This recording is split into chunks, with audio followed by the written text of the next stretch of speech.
10-15 দিতেছি আপনার 2 +- হয়। এটা যদি জাম থাকে তাহলে ব্রেক লাইগা থাকে। হ্যালো গাইস, আসসালামু আলাইকুম। Welcome to my Facebook page and my YouTube channel রুল 0.2। তো আজকে আমি কথা বলবো বাইকের টেপিটের মাপ নিয়ে। আর টেপিটের মাপ যদি 19-20 থাকে সেক্ষেত্রে আপনার বাইকে কোন কোন সমস্যাগুলো হবে এবং এটা সমাধান আপনি কীভাবে করবেন এগুলো নিয়ে কথা বলবো। তো চলেন ভিডিও পড়া দেখি।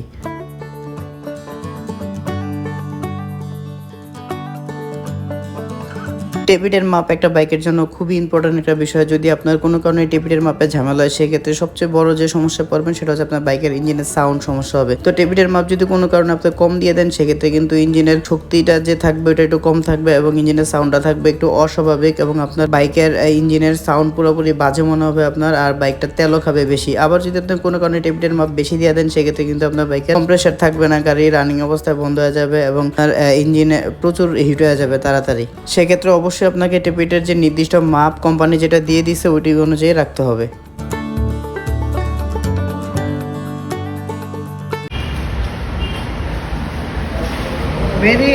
লিভর টেপিটের মাপ কত দিতেছো এই গাড়িতে? 10-15 দিতেছি আপনার 2 +- হয় আর কি। তো আমরা 10-15 দিই কোম্পানির যেটা আসল মাপ।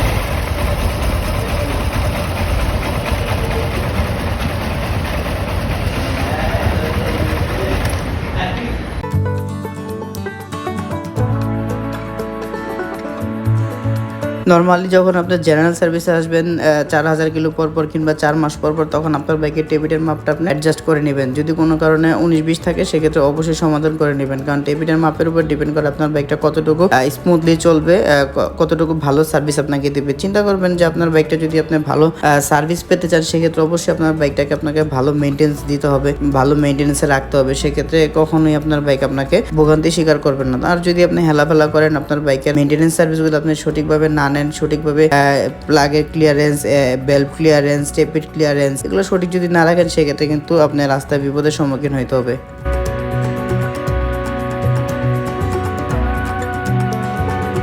বর্তমানে আমরা যে বাইকটার কাজ করতেছি এটা হচ্ছে হোন্ডা লিভো বাইক, আর এটা 110 সিসি আমাদের হোন্ডা কোম্পানির একটি বাইক। আর এই বাইকটা রান করেছে 20,000 কিলোমিটার। তো এই বাইকের টেপিটের সাউন্ড একটু অস্বাভাবিক ছিল, যার কারণে ভাই আসছেন। আমরা তার বাইকের টেপিটের মাপ দিয়ে দিচ্ছি 10-15। তো 10-15 আমাদের কোম্পানি রেকমেন্ড করে, এটা দিলে ইঞ্জিনের সাউন্ডটা পুরোপুরি স্মুথলি থাকে।